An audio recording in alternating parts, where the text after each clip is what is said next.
The Middle East's Fertile Crescent is drying up. It's an arc sweeping from the Mediterranean to the Persian Gulf, nourished by the Tigris and Euphrates rivers, and it's believed to be where farming developed more than 10,000 years ago. But now, the region is facing a severe water crisis, which could fuel more turmoil in the Middle East as communities struggle over dwindling water resources. In Iraq, a prolonged drought has only worsened in recent years. Abbas Elwan drilled well after well, desperate to find water for his family's parched farmlands in the south. It was an area that once produced enough wheat and barley to sustain his extended family. But after another failed attempt in August, he took his own life. This is his brother Ali Elwan. The last season he harvested 25 tons. And during the 3 years, from 2020 to 2022, there was nothing. We stopped completely.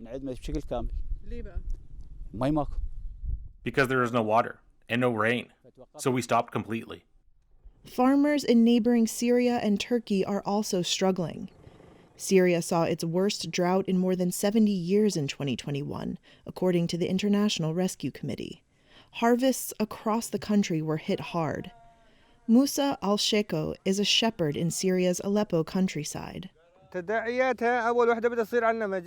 will lead to famine because this is our main source of income. And if this source disappears, it will leave us with two choices: either to immigrate or die of famine. Syria's long-running civil war grew out of anti-government protests in 2011, following a long drought that hit crop yields and livestock and drove people into cities.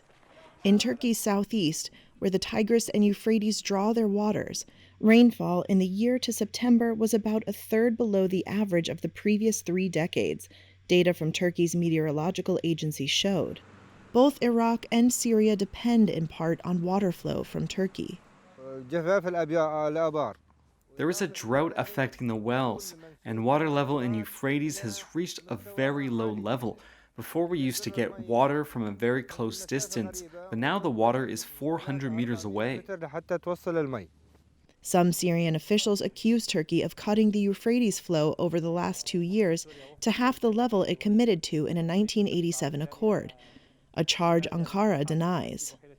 Almost 90% of rain-fed crops in Iraq, mostly wheat and barley, failed this season, according to the United Nations Food and Agriculture Organization. Abdel Wahad al-Yazri, a provincial deputy governor for agriculture and water in southern Iraq, has already begun to observe competition for water and conflict between farming communities. As a result of water scarcity, there are social problems. And there will be more problems because of water scarcity.